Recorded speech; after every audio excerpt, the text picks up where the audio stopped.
I'm Alan Sherry, I'm the principal at Glasgow Kelvin College. We work predominantly in the north and east of the city, and that includes the traditional East End and Great Easterns.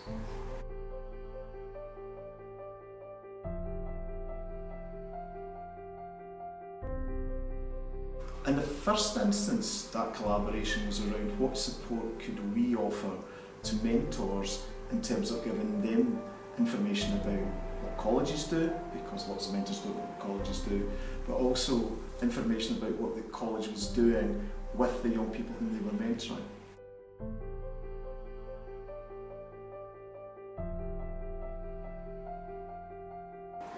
So from that, we realised very quickly that we had a very shared ethos. An ethos that was about effective partnership working, an ethos that was about supporting young people maximise their talents and abilities, but also a realistic recognition that for lots of young people, predominantly in our communities, that there wasn't a comprehensive support network to help them reach their goals. So for us, we became a pioneering partner, and from that, staff are now volunteering to be mentors.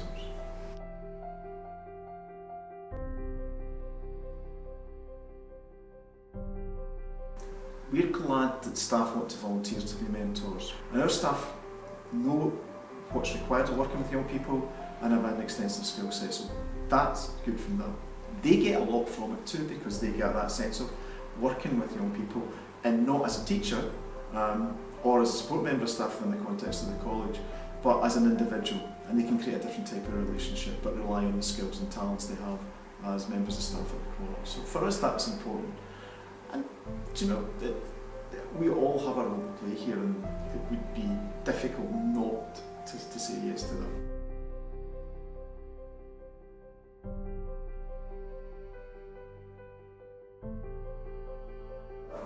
Staff have chosen to volunteer to be mentors for a variety of reasons.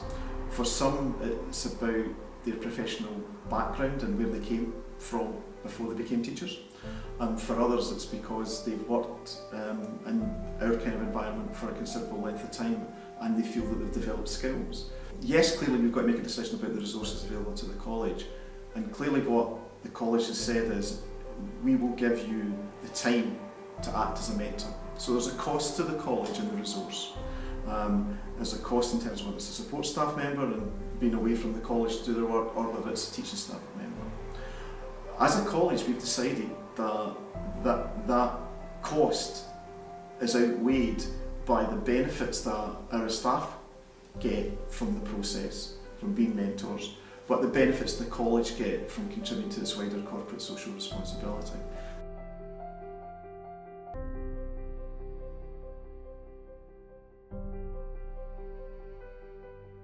And it's a natural fit working with MCR for us, because partnership working is the lifeblood of this college. But partnership working is only effective if you've got shared ethos, shared goals, and the ability to act as critical friends to each other. So whilst there are a number of, we are partners with a large number of organisations, we are only partners with organisations with whom we have shared ethos and goals. And MCR is an easy fit at one level in terms of ethos, and an easy fit in terms of goals. But it's not always easy about how those can be delivered. However, in my view, the best partnerships are the ones where you can have that frank exchange of ideas about this isn't working, this hasn't worked, without looking to blame anyone and looking for a way forward that's best for those people who you're trying to support.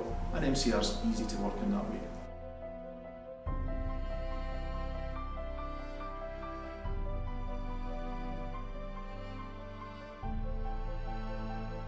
I don't talk about the cost. I don't talk about the requirement. I ask them to think about what are they trying to do, what difference are they trying to make, and how can they make that difference.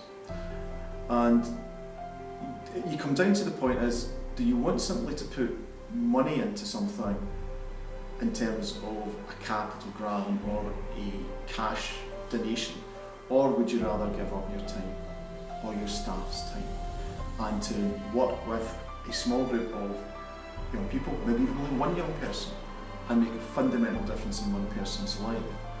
And what I would say to them is, well, what are you trying to do within the context of that organisation? What would have the greatest impact? What would have the greatest impact on a person's life? But what would also have the greatest impact on you or your member of staff participating in this type of activity? And the key thing I say to them is, the young person gets so much from that individual support, but your member of staff gains so much, both in terms of knowledge, in terms of realising they have made a contribution, but also understanding of what the reality is for a large number of the citizens of the city. And that in itself contributes greatly to how your organisation develops and works within the context of the city. And that should be your motivating factor in doing this.